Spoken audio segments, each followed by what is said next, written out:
우리가 이 본문 말씀 사무엘하 7장 말씀을 전체적으로 말씀을 살펴보면서 주의 전을 짓겠나이다 라는 말씀의 제목을 가지고서 하나님의 말씀을 증거하고자 합니다.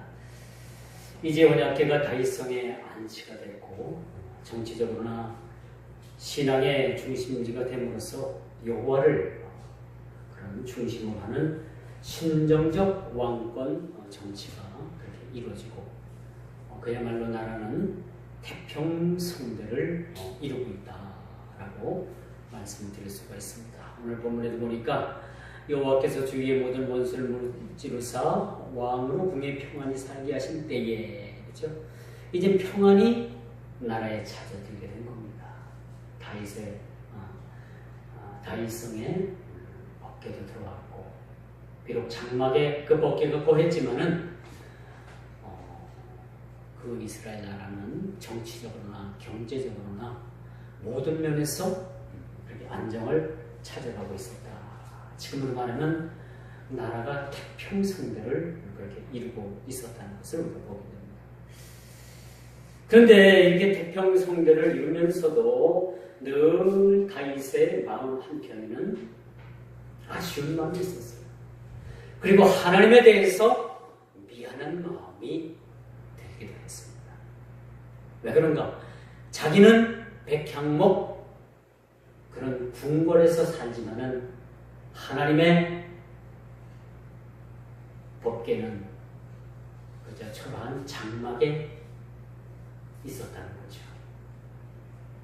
그래서 다윗은 늘 미안한 마음, 또 하나님 앞에 송구한 마음, 그래서 나는 이런 궁궐에서 사는데 어찌 하나님의 장막은, 하나님의 법궤는 이렇게 장막 가운데 거하는가, 이런 생각을 가졌습니다. 저는 개인적으로 그런 생각을 해요.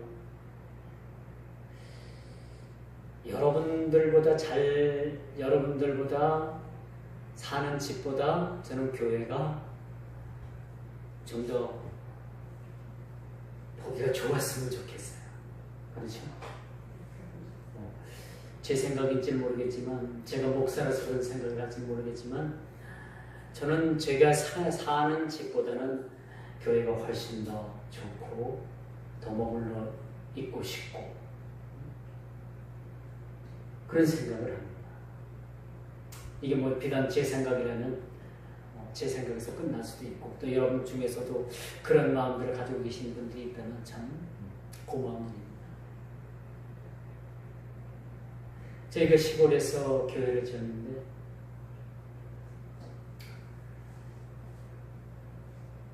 교회를 짓기 위해서 이제 집을 팔고 땅을 팔고 참 80년도에 여러분 얼마나 그 부동산 붐이 일어났어요. 대한민국 곳곳마다 땅이라고 생긴 것은 다 부동산 붐이 일어나가지고 대단했잖아요. 근데 이제 여러분 뭐냐면 교회를 지으려고 하는데 이제 당장 교회를 지으려고 하니까 집을 비워줘야 되는 거예요. 참 그래서 야, 이거 뭐 집부터 줘야 되나? 교회부터 줘야 되나? 그런 생각을 했어요. 형제들끼리도 이제 얘기가 암묵적으로 뭐 조립식으로 짓겠다, 뭘 짓겠다, 이제 그런 이야기만 오고 간 상태였는데, 이제 교회를 지을 쯤 해가지고 이제 사는 집도 내줘야 되는 그런 형편이었죠. 하나님 앞에 기도했어요. 하나님, 교회부터 줘야 되는데 당장 살 집이 또 그렇습니다. 그랬더니 하나님께서 교회를 짓게 하시는데, 교회를 다 짓고 나서 건축 자재를 딱 계산해 보니까 집 하나 지을 정도는 될 것 같아요. 그래서 그 건축 자재가 어차피 남는 거 아니에요. 그래서 저희가 샀어요. 그 건축 자재를. 들어온 가격에 정도에 한 것 같아요. 제가 철근, 벽돌, 모든 것을 다 제가 제 손으로 샀으니까 그게 값을 하니까 그 값의 기준을 해서 저희가 짓고 사서 교회를 짓고 그 나머지 재료를 가지고 집을 지니까 진짜 벽돌 하나 남지 않고 딱 맞아. 대문 기둥까지 딱 쌓고 나니까 벽돌이 딱 떨어져. 야, 그래서 하나님은 참 저희들 마음을 보신 것 같아. 그래, 그래도 너희가 교회부터 짓는 게 우선이지, 순서지. 그렇게 생각한 것 같아요. 그 말이 틀리다 맞다. 제가 그걸 여러분들에게 입증하고자 하는 얘기는 아니에요. 제 마음에, 저희 가족 마음에 교회부터 지어야지 나머지 우리가 살 집을 짓는 것이 우선 순서가 아니냐. 저희 아버님은 뭔 돈을 가지고 집을 지려고 하냐고 해가지고 막 화가 나가지고 얼굴이 울그락불그락 하고 그래서 하나님께서 비록 뭐 이제 집을 짓고 뭐 집 짓는 건축비는 뭐 차후에 이렇게 갚았지만은 재료비를 벽돌 하나 남지 않게 정확하게 집 하나 짓게 만들을 바랍니다. 제가 그게 간증. 그게 간증. 만약에 거꾸로 우리 집부터 지었고 교회를 지었다라면 사실 어디가 모자라도 모자랐을 거예요. 그런데 일을 하나님 우선순위로 일을 하다 보니까 정확하게 하나님께서 맞춰 주시더라는 얘기예요. 하나님을 너무너무 사랑하시는데. 그리고 그 다음부터 저희 아버지는 입에서 이제 원망 불평을 안 하는 거예요. 그런 체험을 하니까 응? 그 다음부터는 그런 말을 안 하셔요. 그래서 저희가 봄에 집을 짓고 이사를 들어간 거 아닙니까? 교회도 한겨울 공사, 가을에 겉에 공사 다 하고 한겨울에 공사를 했어요. 안에 공사를 불평하면서. 그래서 입당하고 저희 집도 집을 져서 입주를 하게 됐어요. 참 그걸 보면서 저는 지금도 아찔합니다. 지금 내가 그렇게 하려면 할 수 있을까? 참 모험을 건 거예요, 사실. 모험을 걸었어. 그런데 하나님께서 그렇게 해주시더니 오늘 본문 말씀도 마찬가지. 다윗이 자기는 백향목으로 만든 그런 자기 궁전에 대궐 같은 궁전에서 사는 게 내가 하나님 앞에 죄송스러운 거예요. 나는 이렇게 궁궐 같은 대궐에서 사는데 우리 하나님의 집은 장막이고 포장이고 참 너무나도 보잘것없다는 얘기죠. 그래서 다윗이 하나님 앞에 성전을 짓기로 생각하고 나단 선지자에게 요청을 합니다. 그랬더니 나단 선지자가 하나님의 그러한 계시를 받고 하나님께서 나단 선지자를 통해서 하시는 말씀이 다윗은 안 된다는 거예요. 다윗의 마음은 알겠지만은 안 된다는 겁니다. 내가 여지까지 사람이 지은 그런 집에서 내가 산 적이 있느냐? 이스라엘의 어느 지파야? 어느 누구가 지은 그 집에서 내가 산 일이 있느냐? 오늘 하나님께서 그렇게 말씀하십니다. 그러면서 다윗이 성전을 짓겠다 하는 것을 원치 않으셨습니다. 다른 본문에 보니까 왜 다윗이 하나님 앞에 성전을 지어드리지 못했는가? 그는 사방에 있는 적군과 싸우기 때문에 싸워서 전쟁에 나가서 많은 피를 흘렸어요. 그리고 많은 피를 손에 붙였어요. 그렇기 때문에 다윗의 손을 통해서 성전 짓는 것을 허락하지 않으셨다라는 겁니다. 좀 섭섭할지 모르지만은 다윗 입장에서 좀 섭섭할지 모르겠지만은 하나님께서는 다윗 때의 성전을 짓는 것을 원치 않으시고 그 다음에 누굴 통해서 짓기를 원하셨느냐? 다윗의 아들인 솔로몬을 통해서 성전을 그렇게 짓는 것을 허락하셨다는 거죠. 그리고 나서 이 다윗의 가문에 대해서 하나님께서 축복해 주십니다. 다윗의 마음 중심을 하나님께서 기억해 주시고 다윗을 가문을 축복해 주십니다. 너희 가문을 내가 영원토록 함께하겠다. 여러분, 성전을 지어봐야지만이 성도들의 본심도 알 수가 있더라고요. 성전을 짓겠다고 하니까 술술술술 빠져나가요. 왜? 성전을 짓겠다고 하면 돈이 들어가니까 같이 짐을 못 짓는 거예요. 짐을 못 짓는 거예요. 성전을 지으면요, 여러분, 돈이 많이 들어갑니다. 예상치 않게 많이 들어가요. 그러니까 어느 한 교회에서 교회를 짓겠다, 성전 건축하겠다고 하면 거의 다 많은 사람들이 빠져나갑니다. 왜? 계속 다닐 수는 없잖아요. 계속 다니려면 성전 건축 헌금이라도 얼마 정도 해야지. 원래 사실 안 해도 되는 거예요. 때 형편을 못하면 못하는 거 아닙니까? 그렇죠? 못하.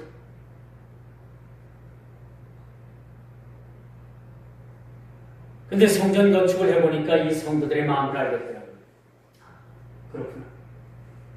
이런 사람도 있고 저런 사람도 있고, 막상 짐을 지자고 하니까 질 것처럼 하던 사람이 갑자기 안 보이고 빠져나가고 다른 교회로 나가겠습니다.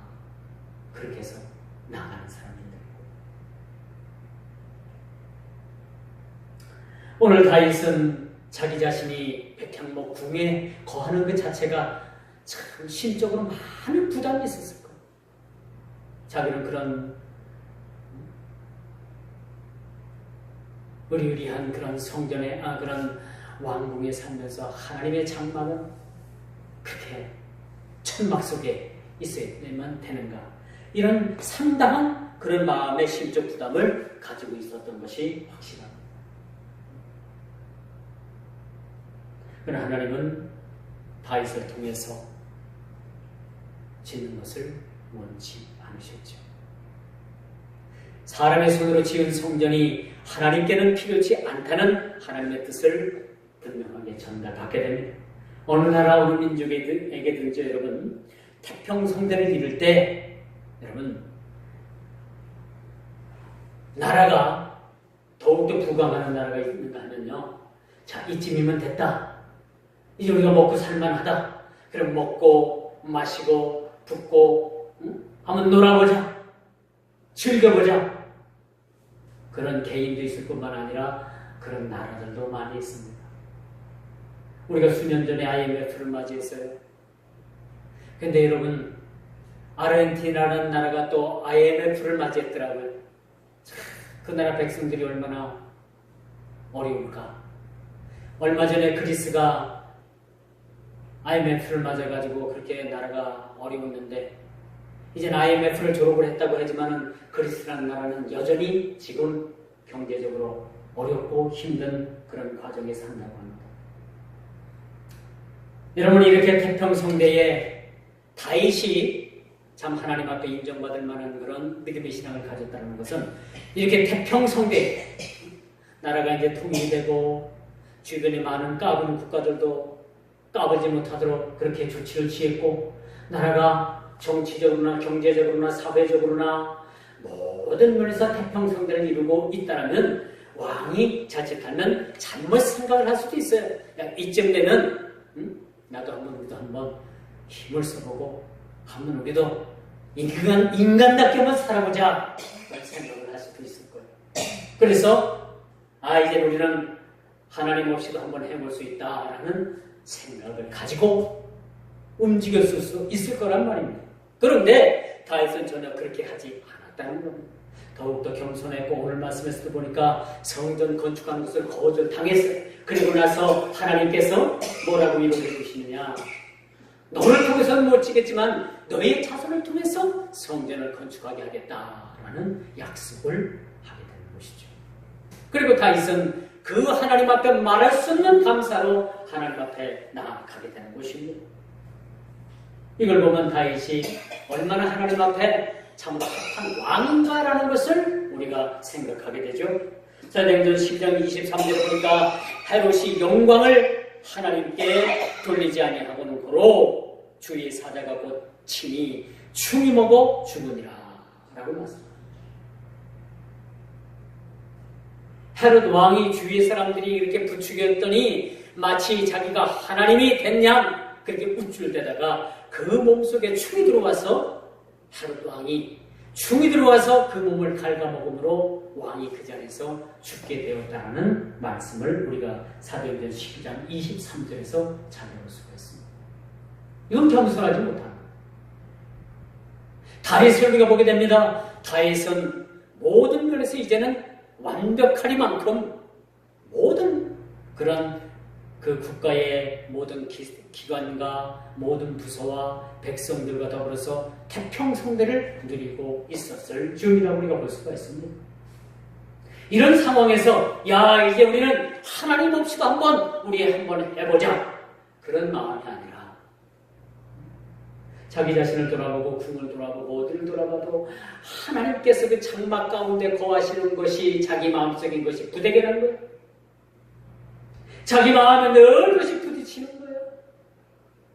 참 이런 마음 갖기도 쉽지 않습니다. 참 이게 우리가 하나님을 사랑하는 마음이 아닌가라는 생각을 가져요. 우리가 수백 번 예수를 믿고 주님을 사랑한다고 하고 수천 시간 수만 번 시간 기도를 한다고 하더라도 우리가 진짜 이런 마음을 가지고 하나님을 사랑하는 마음이 없고 하나님 앞에 이렇게 얼씬된 마음이 없다면 사실은 그 모든 것이 다 거짓일 수도 있다는 거예요. 가식일 수도 있다는 사실이죠.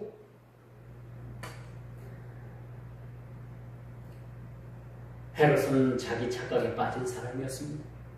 다윗의 상황도 얼마든지 한 번쯤은 자신의 목소리를 내볼 만한 그런 상황이었다고 저는 생각을 합니다.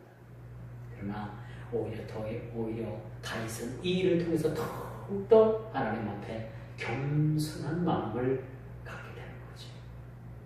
자기 손으로 짓지 못한다고 나단 선지를 통해서 분명히 하나님께서 말씀하셨을 때 그는 그렇다면 내가 내 손으로 성전을 짓지 못하더라도 하나님의 성전을 가장 아름답게 짓기 위해서 내가 준비하는 일은 내가 맡아야 되겠다 해서 성전을 짓는 온갖 건축의 재료들을 다윗의 손을 통해서 그렇게 준비되게 하신다는 사실. 여러분들이 진짜 예수를 잘 믿으면요, 여러분 대해서 복을 받지 못하면 여러분 다음 세대에서 분명히 하나님께서 여러분들에게 여러분 자녀들에게 복을 내려주심을 믿으시길 바랍니다. 여러분 때에 원망하고 불평하지 마세요. 여러분 때에 하나님께서 복을 내려주시지 않으면 여러분 다음 세대에 여러분들에게 복을 내려주시는 것은 분명한 사실입니다.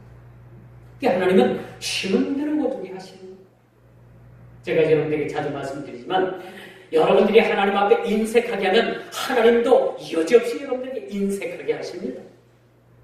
여러분 모두가 하나님께 힘이 겹도록 하나님 앞에 많이 심고 충성하는 자들 하나님께서 힘이 겹도록 여러분들에게 많이 거두게 하시고 풍성하게 하시는 하나님이심을 믿으시기 바랍니다.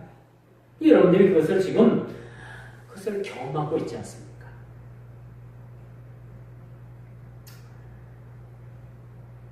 이렇게 다윗의 마음은 불편했습니다. 이 불편한 진실을 하나님께 토로했지만 됐다. 너는 준비만 해라. 내가 때가 이르면은 하나님의 성전을 멋있게 짓겠다라는 그러한 하나님의 약속. 우리를 기대해 볼 만하지 않습니까? 자, 하나님께서 거하실 저를 짓는 일입니다. 초대도 제가 말씀을 드렸듯이 성전 건축은 아무에게나 허락되는 것이 아닙니다. 목사든 여러분들이든 여러분 성도님들이든 일평생에 여러분들이 교회 한번 짓는 것이 소원일 수도 있습니다. 교회 한번 멋있게 지어서 하나님께 복문 드리는 게 그런데 여러분, 이렇게 여러분들이 꿈을 꾸고 그렇게 원한다고 해서 여러분들을 성을 통해서 성전을 건축한다는 거, 그것은 보장된 건 아닙니다. 그렇다고 해서 여러분들이 못할 것도 아닙니다. 그러나 단지 성전을 짓는 일에는 하나님께서 사람을 택해서 성전을 건축한다. 아무리 교회가 돈이 많아도 성전을 짓지 못하는 교회는 못하더라고요. 아무리 여러분 넉넉치 못하고 아무리 여러분 성전을 지을 만한 그런 조건이 못 되는 그런 교회도 하나님께서 허락하시니까 성전을 짓게 하시더라고요. 얼마나 감사하지? 우리 목회자들도 마찬가지입니다. 일평생 목회를 하면서 성전을 한번 짓지 못하고 은퇴하는 목사님들도 있고요. 성전을 가는 곳곳마다 성전을 지어가지고 하나님 앞에 봉헌하는 그런 목사들도 있습니다. 저도 시골에서 떠나오기 전에 교회를 지으려고 많은 노력을 했어요. 근데 딱 성전을 지을 기회가 한 번 있었는데 어느 한 집사의 욕심 때문에 그럼 나중에 또 이야기를 해보니까 교인들이 너무나도 욕심이 많아. 어떤 케이스냐 하면요, 그 교회 터가 500평이 넘었어요. 상당히 컸습니다. 주차장까지 해서. 근데 마을 이장하고 이제 새마을 지도자가 찾아와가지고 교회 마을회관을 짓겠다. 그러니까 교회에 있는 쪽에서 짐을 어떻게 했느냐 해서 제가 그 자리에서 오케이 했어요. 좋죠? 그래서 1층은 져가지고 복지관 마을회관 만들고 2층은 거기서 교회를 지어주고 주일날은 그 1층을 우리가 쓰고 필요할 때 우리가 쓰고. 근데 마을이 11가구, 10가구도 다 안 돼요. 그들이 마을회관에 모여봤자 몇 명 되지도 않아요. 그리고 마을회관에서 사용할 때는 1층이 본인들이 쓰고 2층은 우리가 교회 쪽에서 우리가 쓰는데 다 터만 내주면은 지어주겠다. 여러분 같으면 어떻게 하겠습니까? 이거 안 돼요. 땅 때문에 안 돼요. 그렇게 얘기할 수 있어요. 저는 그 자리에서 오케이 했어요. 근데 이제 주일날 우리가 회의를 한번 해야 됩니다 해가지고 재직회의를 열었는데 뜻밖의 이야기가 나왔는데 안 된다는 거예요. 성도들이, 집사님들이 안 된다는 거예요. 왜 교회 틀을 거기다 주느냐.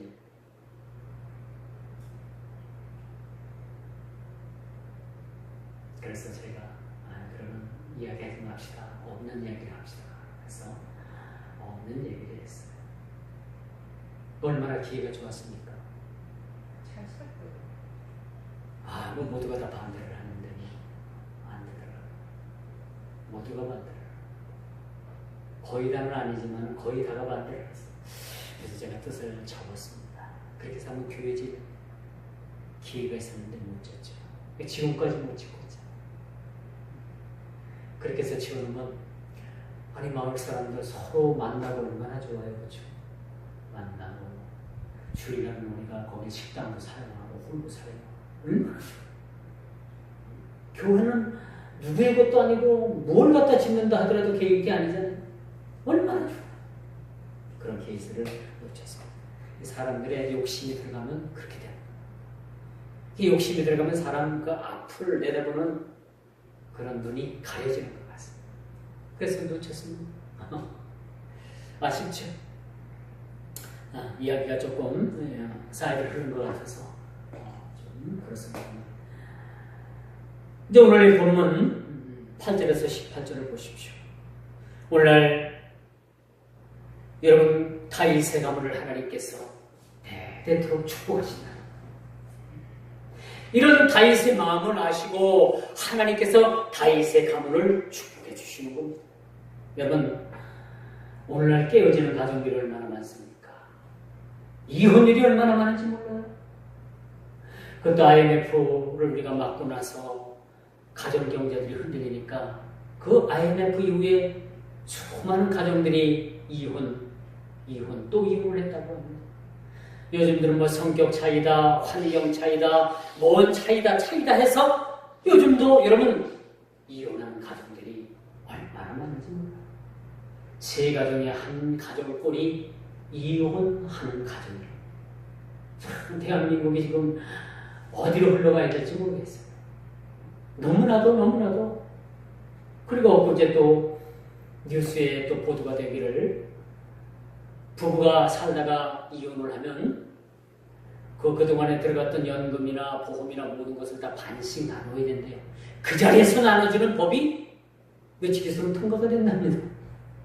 참 세상 살기 좋아지는 것 같아요. 이게 좋아지는 건지 나빠지는 건지 저는 잘 모르겠습니다. 이 점점점 이런 일을 위해서 이혼일이 급증하게 될 거라고 저는 생각합니다. 참 안타까운 사실입니다. 그리고 마지막 세 번째 보니까 이 다윗은 이런 하나님께 말할 수 없는 감사로 하나님 앞에 나아가고 있다는 겁니다. 비록 그를 통해서 성전 건축은 허락되지 않았지만은 자식을 통해서 하나님께서 거하실 성전 건축을 허락받았다는 것과 가문 대대로 하나님의 복이 임한다는 하나님의 약속을 받아낸 거예요. 성전 건축 언젠가 하는데 너는 아니고 너는 준비만 해. 너희 자식들에 가서 성전 건축을 하게 되고 네 마음을 보니까 네가 참 내가 볼 땐 올곧은 마음을 가졌다. 그러니까 내가 내 가문을 축복한다. 너의 가문이 대대로 복을 받을 것이다 라고 말씀드릴 수가 그렇게 하나님께서 약속해 주십니다.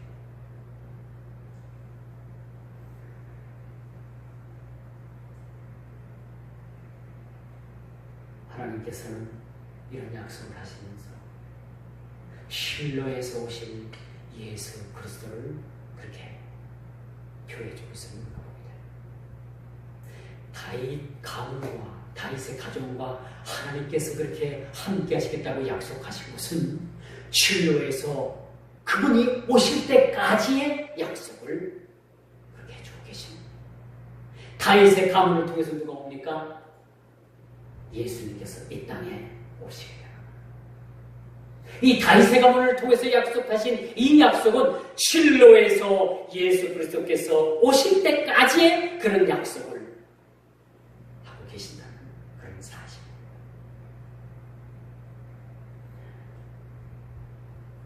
오늘 본문을 통해서 저와 여러분들에게 주는 교훈의 말씀이 뭡니까? 다윗의 기도하는 모습을 하나님께서 보시면서 무엇보다도 먼저 하나님께 기도드리는 모습을 하나님께서 지켜보셨던 겁니다. 7절, 18절의 말씀. 그는 귀중한 시간을 들여서 하나님 앞에 기도했습니다. 하나님의 성소로 직접 나가 하나님 앞에 기도했습니다. 하나님은 이런 누추한 곳에 계시는데 하나님 너무너무 죄송스러워요. 제가 하나님께서 허락하신다면 하나님의 성전을 아주 가장 아름답게 지어드리고 싶습니다. 그런 기도를 했어요. 여기서 하나님께서는 다윗의 마음을 받으신 거예요. 우리가 기도할 때 하나님께서 우리 마음을 받으신다. 참 중요한 겁니다. 우리가 골 1000번, 골 100번 기도해도 하나님께서 그 기도 받지 않으시면 다 허공을 치는 기도가 되고 말합니다. 우리가 외마디 하나님 앞에 기도를 하더라도 하나님께 합한 기도가 하나님께 상달되고 하나님께서 응답하시는 기도인 줄 믿으시기 바랍니다. 그럼 어떻게 기도해야 될까요? 내 마음을 주께 내려놓는 거예요. 내려놓지 못할 나의 마음을 내려놓고 내 자신이 하나님 앞에 숨기고 있는 모든 것들을 하나님 앞에 내려놓을 때 그리고 하나님 앞에 납작 엎드려 자복하고 통회하고 회개할 때 하나님께서는 우리의 기도를 들어주신다는 겁니다. 그리고 하나님께 받은 은혜를 깊이 생각하면서 기도했을 거예요. 그가 사울왕으로부터 쫓기던 시절, 그렇죠? 블레셋 땅으로다가 쫓겨가면서 미친 채 했던 그 자기 자신의 모습들, 그리고 어릴 적에 그 골리앗을 넘어뜨렸던 믿음으로 말미암아 그 골리앗 앞에 나가서 그 적장 골리앗을 쓰러뜨렸던 일들, 그런 자신의 일들이 주마등처럼 지나갔을 겁니다. 그리고 하나님 앞에 모든 것이 하나님의 은혜요, 모든 것이 하나님께서 하셨다는 것을 다윗은 그렇게 인정했을 때 하나님께서 그를 불쌍히 여겨주셨던 것입니다. 그리고 그를 통해서 내 자손 대대로 복을 주시겠다. 실로에서 그분이 오실 때까지, 실로에서 예수 그리스도 그분이 오실 때까지 너희 자손들을 내가 책임져 주겠다 라는 말씀을 듣게 되는 겁니다. 하나님의 은혜를 아는 백성들을 하나님께서 기억하십니다. 은혜를 아는 백성, 우리 소위 옛말에 그런 말이 있죠. 은혜는 물에 새기고 왼수는 돌에 새긴다. 이 은혜 받고 누가 나에게 은혜 베풀어 준 것은 우리가 쉽게 잊어먹습니다. 저는 잊어먹지 않기 위해서 자주 기록을 해요. 기록을 해요. 누가 이런 선물을 했는데 기록을 해요. 누가 제 임직 때 온 손님들을 위해서 줄 수건을 누가 증정을 했는데 적어놓잖아. 왜? 안 적어놓으면 잊어먹기 때문에, 까먹기 때문에. 그렇죠? 누가 제 안경을 해줬는데 이게 수십 년 이제 지나가면 잊어먹을 수도 있어요. 그럼 제 일기장에 이걸 적어놓으면 그래도 잊어먹질 않잖아요. 누가 내 안경 해줘서 내 나쁜 눈을 잘 보게 해서 성경 잘 보게 하고 설교 잘하게 하고 목회 잘하게 했다. 그게 복이 아니겠습니까? 예를 들어서 그렇다는 얘기죠. 그렇죠? 여러분들도 마찬가지입니다. 여러분들이 누구에게 은혜를 입고 은혜를 받았거든 적어놓으세요. 잊어먹지 마세요. 그렇게 늘 감사하게 생각하세요. 오늘 다윗도 마찬가지였습니다.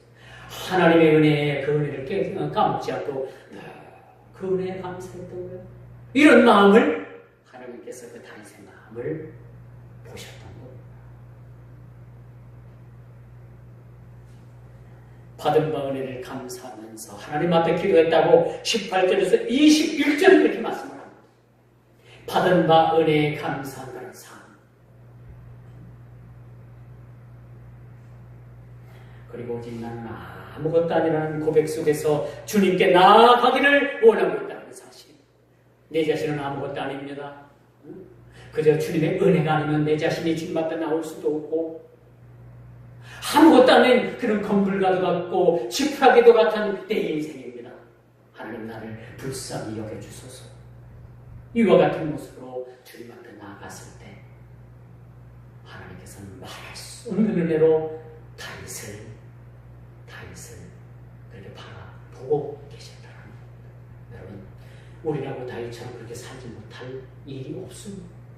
여러분들도 할 수 있는 거예요.